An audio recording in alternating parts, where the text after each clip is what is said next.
Wherefore I say unto thee, her sins, which are many, are forgiven, for she loved much. But to whom little is forgiven, the same loveth little. These are the words of Jesus to Simeon, the Pharisee whose leprosy was healed by Jesus. Leprosy was and is a dangerous disease.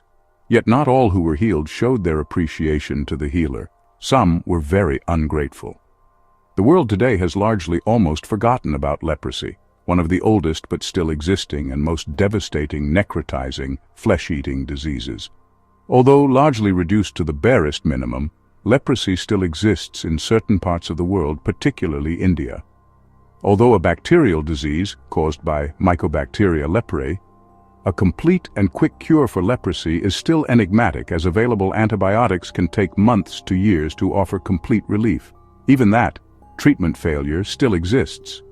At its advanced stage, leprosy destroys and literally eats out the nerves, bones, skin, flesh, eyes, and almost every tissue that stands in its way until the poor victim succumbs to this unforgiving tyrant.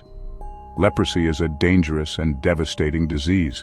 It eats the skin, nerves, and bones until the parts of the body begin to fall off. It destroyed the lives of millions of people before antibiotics were discovered. Indeed, leprosy is a slow-growing, silent, and patient disease that has maimed, disgraced, incapacitated, and killed millions of people for millennia. Prior to the advent of antibiotics, getting leprosy was akin to HIV/AIDS or Ebola today, a veritable death sentence and perpetual proscription from contact with humanity. Even kings and nobles were not spared, and when found to be infected, they were dethroned, dispossessed, and banned from society. In biblical times, the leprous man lived outside the city and shouted, "Unclean, unclean," whenever they came into human society to avoid spreading the disease to others. Thus, people were willing to exhaust their life savings if only they will get healed. This must explain the gratitude of Naaman, the Syrian general, healed of leprosy by Elisha, and the joy of Simeon, the Pharisee, healed of leprosy by Jesus. These two men were so grateful and happy that they willingly gave their all to their healers. Leprosy is a wicked and heartless disease. It can destroy the eyes and every part of the body. It does this gradually and patiently until the victim succumbs to it. The bacteria that causes leprosy is closely related to the one that causes tuberculosis, which is another dangerous and fatal disease that kills millions annually.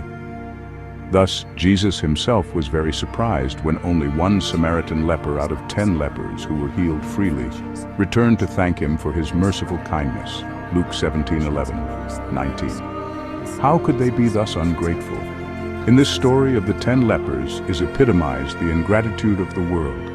Of the billions walking in this world, how few there are who acknowledge and praise the Creator for his loving kindness and gracious care. How fast are we to run to him in time of need, and as soon as the storm is over, we abandon him as fast as we went to him. Oh, ungrateful humanity! All around us are the manifold blessings of God, but how do we pay him back for his loving kindness?